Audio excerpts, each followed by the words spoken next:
morning, good morning everybody. Welcome to the video classes conducted by Mysore PU Chemistry Lecturers Forum, and you are watching my PU Chemistry YouTube channel. So, today we are going to discuss the chapter 3 in second PUC. In our first year PUC, when we were studying about the redox reactions, in that chapter we have discussed about the various kinds of reactions which can occur. They could be displacement reaction, double displacement reaction, decomposition reactions, precipitation reactions, and also you can have redox reactions. Now, let us consider one particular reaction, that is this reaction Zn plus copper sulphate giving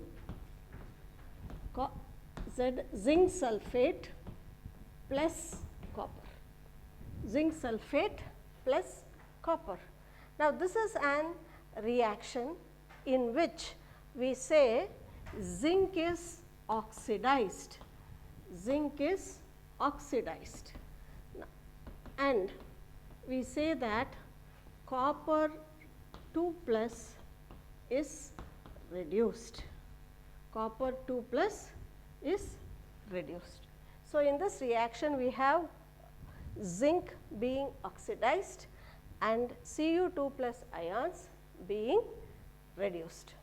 Now, so therefore, this kind of reaction where oxidation and reduction occurs simultaneously, such reactions we call them as redox reaction. But why do we say zinc is oxidized and that particular reaction is an oxidation reaction? The reason being the zinc is going to lose ions, lose electrons to form Zn 2 plus. Therefore, we know that oxidation is a process where there is loss of electron. So, this process you call it as oxidation. This is called as oxidation. On the other hand, Cu2 plus is going to gain electrons and get converted into copper atoms. Now, this is we say that copper 2 plus ions is reduced, or it is a reduction reaction. Why do we call it as a reduction reaction? We call it as a reduction reaction because there is gain of electrons, because there is gain of electrons, or in simple words, oxidation is loss of electrons, and reduction andre eno, reduction andre gain of electrons, gain of electrons. Reduction is gain of electrons. ಈಗ when ಈ reaction ಆಗುವಾಗ there is some energy which is released, energy ಕೊಡುತ್ತೆ ಇದನ್ನು, that energy we call it as chemical energy, we call it as chemical energy. So, whenever a redox reaction is occurring, there is a release of energy which we call it as the chemical energy. Now, this chemical energy can be converted into electrical energy or into something useful. What is useful for us? Electrical energy is useful for us to do our everyday, day to day work. Now, this chemical energy, to convert the chemical energy into electrical energy, we need a special suitable or a special arrangement or ಅದಕ್ಕೆ ಒಂದು arrangement ಬೇಕಾಗುತ್ತೆ. So what is that suitable arrangement? That suitable arrangement is what we call as cells. We call it as a cell. We call it as a cell.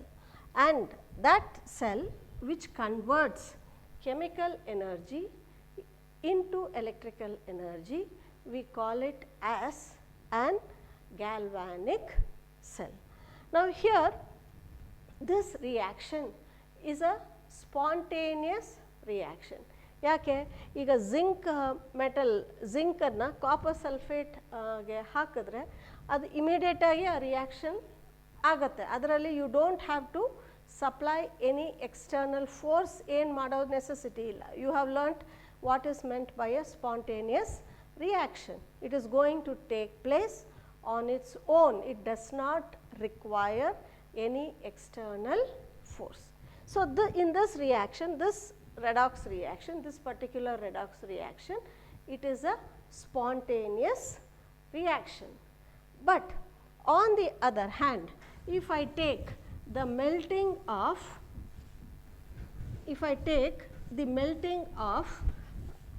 sodium chloride, on the other hand, if we take the melting of sodium chloride, NaCl into Na plus and Cl minus. Now this reaction, okay, ಇಲ್ಲಿ ಏನಾಗ್ತಾ ಇದೆ, ಈ reaction ಅಲ್ಲಿ ಏನಾಗ್ತಾ ಇದೆ, sodium atom will lose an electron plus E minus. So ಇದು oxidation, ಇದು oxidation. ಇನ್ನೊಂದು Cl plus E minus will give you Cl minus, which is reduction. ಈ ಥರ ರಿಯಾಕ್ಷನ್ ಆಗುತ್ತೆ. But this is not a spontaneous reaction. ಈ reaction ತನ್ನಕ್ಕೆ ತಾನೇ ಆಗಲ್ಲ, ಅದು it does not take place on its own.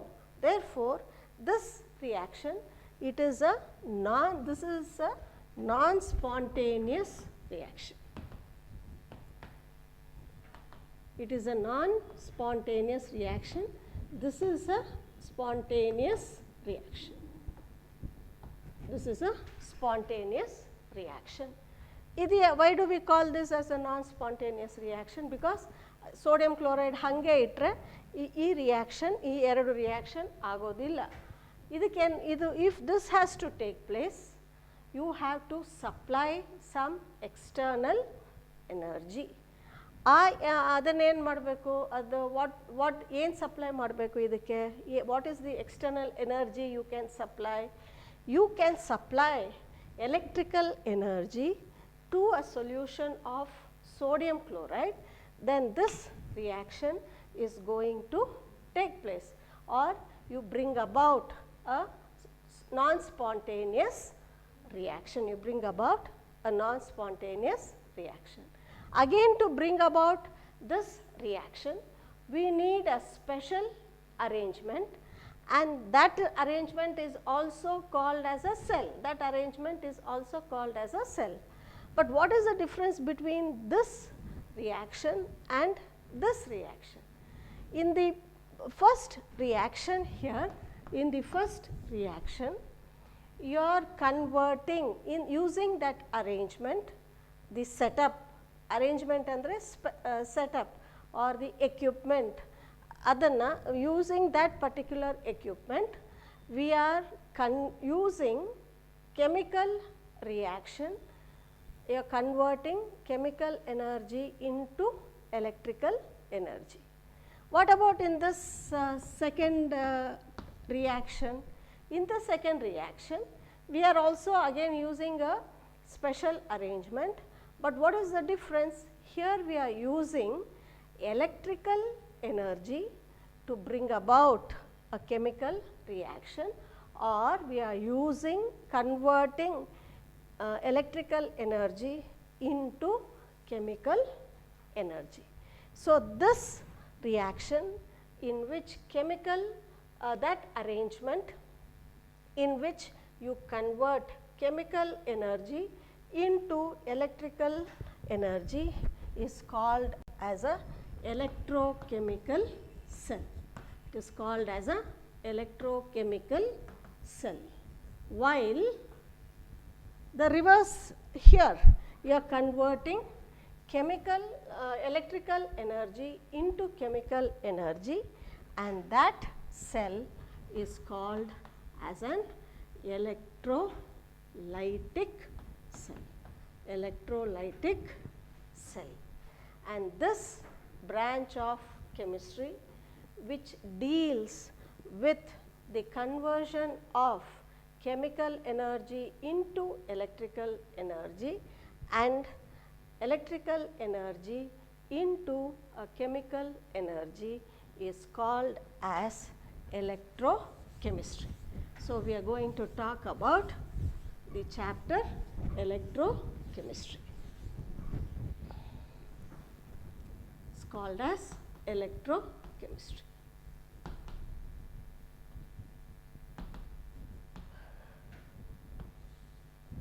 So, here itself, in the name itself, we have two parts. One is electro, the other is chemistry. So, here you are combining electricity and a chemical reaction. Now, why is this chapter or this concept or this branch of chemistry an important branch? Why it is an important branch? The reason being, it forms an interface. Interface andreno, it connects chemistry and our everyday day to day life. But what are the things you see about electrochemistry concepts you can see in our day to day life? Now, right from you start your vehicle, you know that our two-wheelers, our cars, everything runs on batteries. What is the reaction there? The reaction is an electrochemical reaction which is occurring. Then every time you use your calculator for doing the problems in maths, physics or in chemistry, there also you have the involvement of electrochemistry. Then right now whatever I am speaking, your brain is receiving those signals and you are assimilating that. So, that is also a electrochemical process. Or whenever somebody pinches you in your hand is going to send signals to your brain. So, that is also a electrochemical process. Then we have application of electrochemistry in our electroplating industry. You have beautiful electroplated or gold plated watches, silver plated crockery. All of them are it involves electrochemical process. And also in the extraction of metals, you see the application of electrochemistry. So, here when we talk about electrochemistry, it is the conversion of chemical energy to electrical energy.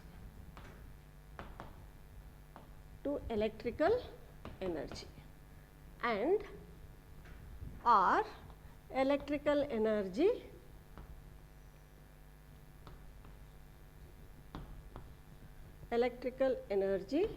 to chemical energy. This I told you earlier, and here we use an electrochemical cell which you call it as the galvanic cell. For this process you require galvanic cell or the voltaic cell, where here you require an electrolytic cell. So, ಈಗ what ಏನು ಮಾಡೋಣ ಅಂದರೆ, we will discuss about what is, first we are going to talk about the galvanic cell, the construction and other things, and this comes in the later part of the chapter. So, here we will first discuss about galvanic cell.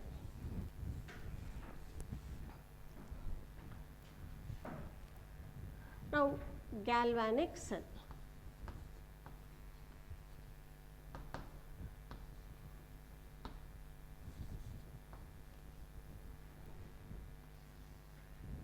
Now, what do you mean by a cell? A galvanic cell is nothing but it has two electrodes. Electrode andre eno? Electrode andre a piece of metal rod, one strip of a metal, you call it as an electrode. Adanna you have two electrodes, metal pieces, and you dip it or you place it into a electrolytic solution. ಈಗ ಒಂದು metal electrode ಇದೆ, metal strip ಇದೆ ಇದು ಇಲ್ಲಿ, and then you have ಈಗ zinc ತಗೊಳ್ಳೋಣ, will take zinc metal, ಇದು it is dipped in zinc sulphate, in zinc sulphate solution. So, this you call it as zinc electrode. Similarly, you can have copper electrode.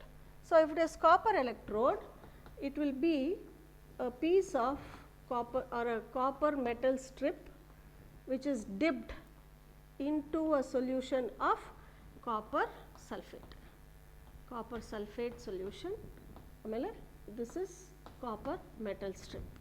So, this is zinc electrode, this is copper electrode. Now, both of them are separate, there are no two, they are not connected, but these two half cells you can connect it through a salt bridge.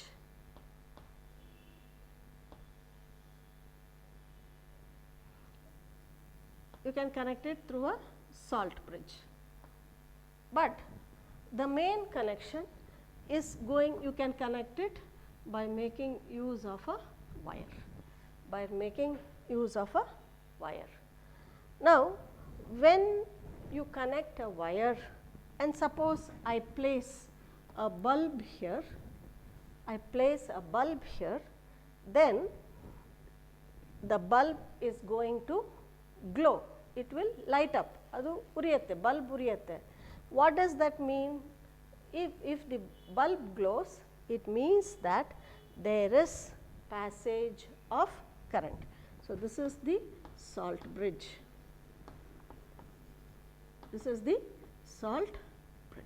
So, there is passage of current, or in other words, there is generation of electricity. And here the voltage what you get from this cell is going to be around 1.1 volts. So, this type of cell you call it as a galvanic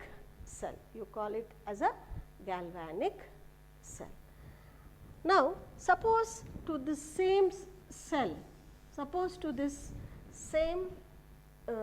cell, I connect an external power supply. Like this, external power supply, and if the power supplied is external, E external, if that voltage is less than 1.1 volts, then the electrons will flow from zinc to copper. Electron is flowing from zinc to copper, because if the bulb is glowing, you say there is passage of current, and if current is passing means there should be movement of electrons. So, when you connect it through the wire, there will be movement of electrons from zinc to copper, and also when you connect these two electrodes to an external power supply, and if the E external, the power supplied is less than 1.1 volts, still there will be movement of electrons from zinc to copper. And now, if we go on increasing, the I can remove this here and I can put a voltmeter or or a galvanometer, which will indicate the direction or the flow of current. It indicates the flow of current. But when the E external becomes equal to 1.1 volts, when it becomes equal to 1.1 volts, then there will not be any deflection in the galvanometer. There is not going to be any deflection in the galvanometer. But if I supply an external power which is going to be greater than 1.1 volts, then in that case you are going to have this setup here. You will have this setup here. Then in that case, what is going to happen? The electrons start moving from, there will be a deflection in the galvanometer, and the electrons move from copper to zinc. So, it will move from copper to zinc through the external wire, So, as long as E external is less than 1.1, the cell will act like an electrochemical cell, but once the E external becomes greater than 1.1 volts, this cell will act like an electrolytic cell, or in other words, you are bringing about a non-spontaneous reaction. We are bringing about a non-spontaneous reaction. Okay? So, but in that is how you can convert an electrochemical cell into an electrolytic cell. So, let us see what are the reactions which occur in an electrochemical cell or in a Daniell cell.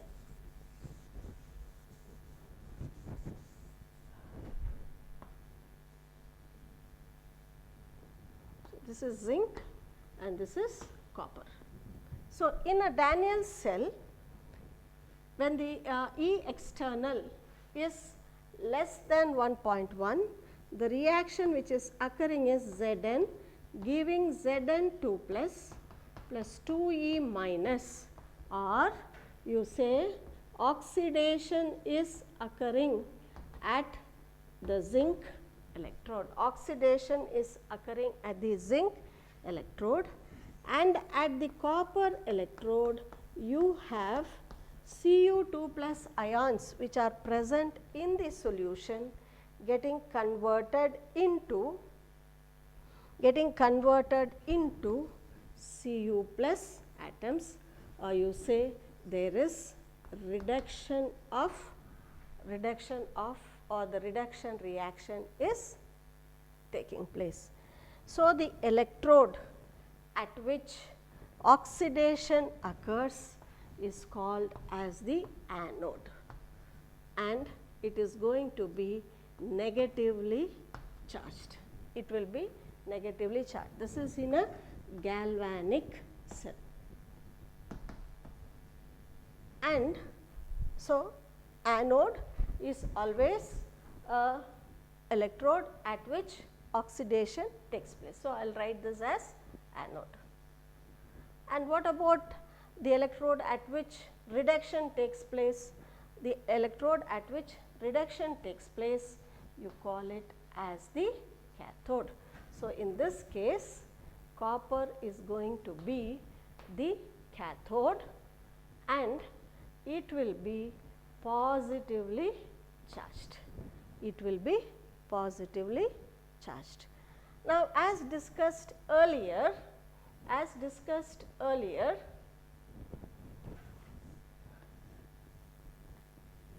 if you apply an external voltage which is greater than 1.1 volts, 1.1 volts, this is zinc and this is copper. this is zinc and this is copper, and here it is connected through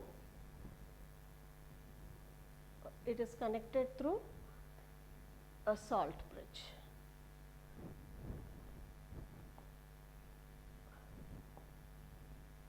Through a salt bridge, and this is zinc sulphate, ಇಲ್ಲಿ copper sulphate. This here E external is greater than 1.1 volts. Illi that is E equal to 1.1 volts. Now, so therefore, in this cell now, which is going to be the electrolytic cell now, because we are supplying an external power which is greater than 1.1 volts, which is the voltage of the galvanic cell. So, here the reverse reaction is going to occur. What is the reaction which occurs? Copper is going to get oxidized, copper gets oxidized, or oxidation occurs at the copper electrode and reduction occurs at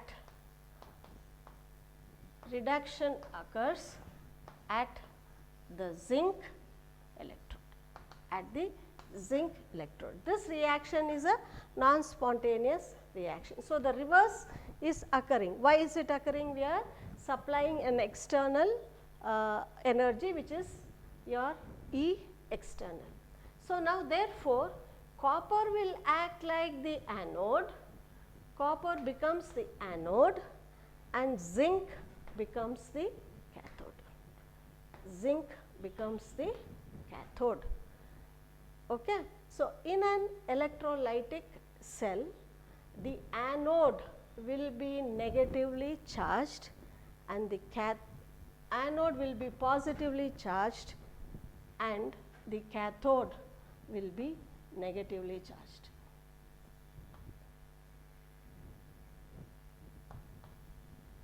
That is because of this, because you are forcing it to be like that, you are forcing that reaction to take place. Anode is positively charged and the cathode is negatively charged. Now, in the case of an electrolytic cell, actually there is no need for an salt bridge, there is no need for an salt bridge. But for a galvanic cell, salt bridge is a necessity. Why is it necessary? It is necessary because what is a salt bridge? Let us first say what is a salt bridge. Salt bridge is nothing but a U-tube which is filled up with agar-agar, or it can be filled up with gelatin, and it contains electrolytes like potassium nitrate, ammonium nitrate, etc. Now, what happens? Now, here we have said that zinc is going to, if you do not have the salt bridge,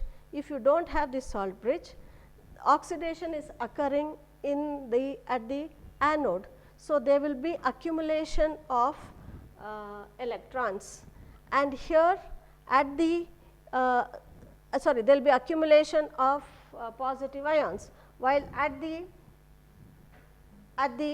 copper electrode you will have the accumulation of electrons. So, therefore, or this electrons here. So, there will be separation of charges, there is going to be separation of charges and there will not be movement of the charges. Hence, what happens is that there is going to be a stop of flow of current. So, therefore, to prevent the stop or the working of the Daniell cell, the salt bridge is necessary. So, therefore, what is the function of a salt bridge? It helps to maintain the neutrality of the two solutions in the two half cells, and also it allows the flow of ions If there is accumulation of positive charges, then those positive charges will be neutralized by the negative ions.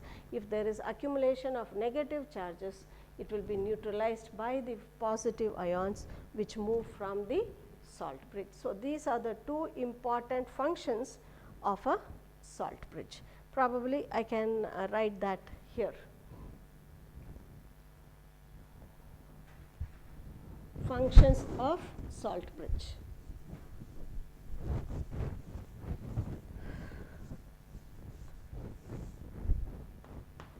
Functions of salt bridge.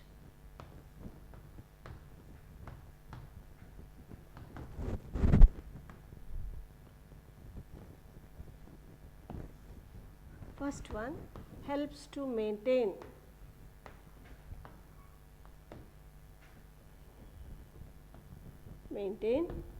neutrality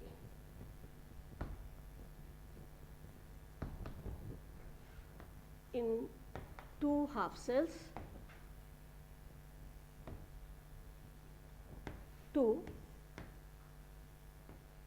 it allows the movement of current or movement of ions,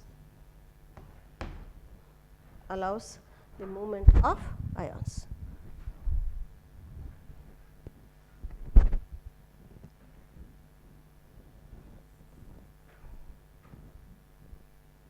Now, if you are asked to write the Daniell cell, every time we cannot be writing this diagram. It is a tedious process. So, hence there is a method of representing the Daniell cell or any electrochemical cell. Now, first I will tell you about the representation of the Daniell cell, then in general I will tell you about the representation of any electrochemical cell. So, let us see how you can represent the Daniell cell. Now, in the Daniell cell, zinc is the anode, and you know what is the reaction here, Zn giving Zn2 plus 2E minus, and copper being the cathode, you have Cu2 plus 2E minus giving you Cu. So, there is reduction and oxidation. So, the anode is written on the left hand side. Now, what is the reaction which is occurring here? Zinc getting converted to Zn2 plus. So, you write zinc as the reactant here, which gives the product Zn2 plus. This is the reaction occurring at this electrode. So, this is going to represent the anode. This represents the anode. Then what do we have here? You have copper. What is the reaction occurring at copper? Cu2 plus getting converted to Cu. So, this is the cathode. This is the cathode. Now, Zn is a solid. So, I will mention this as solid. Zn2 plus is in the aqueous form. So, I will write it as aqueous. Similarly, Cu2 plus is in the aqueous form.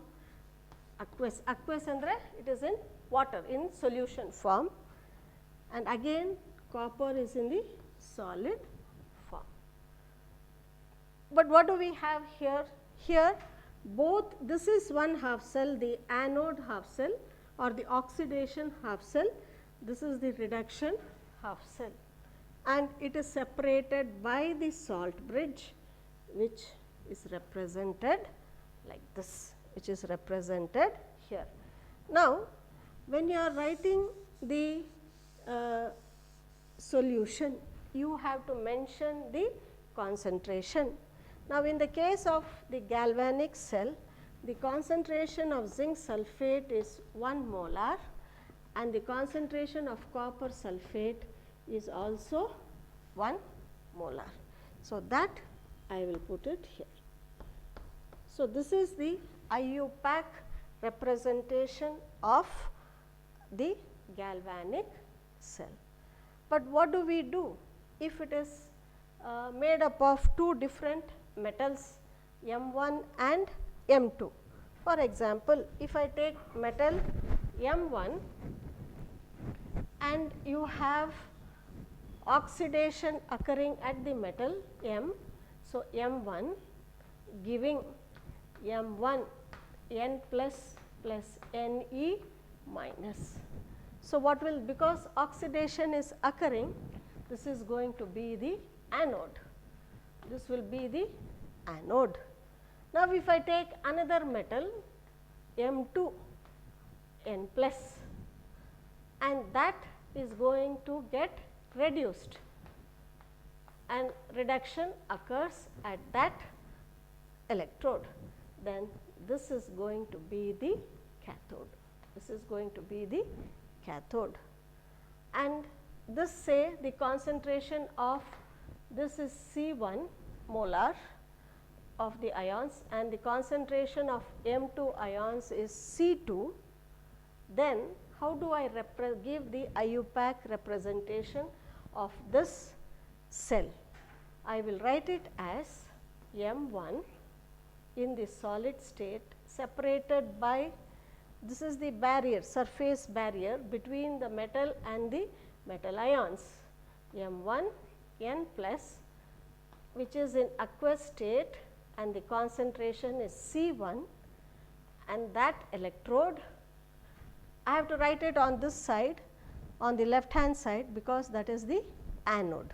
So, anode is written first and then comes the cathode, because electrons are lost here and then the other reaction is going to take place. So, here it will be M2 aqueous N plus C2, the concentration is C2 separated by M2 solid. So, this is the IUPAC representation of a general voltaic cell, of a general voltaic cell.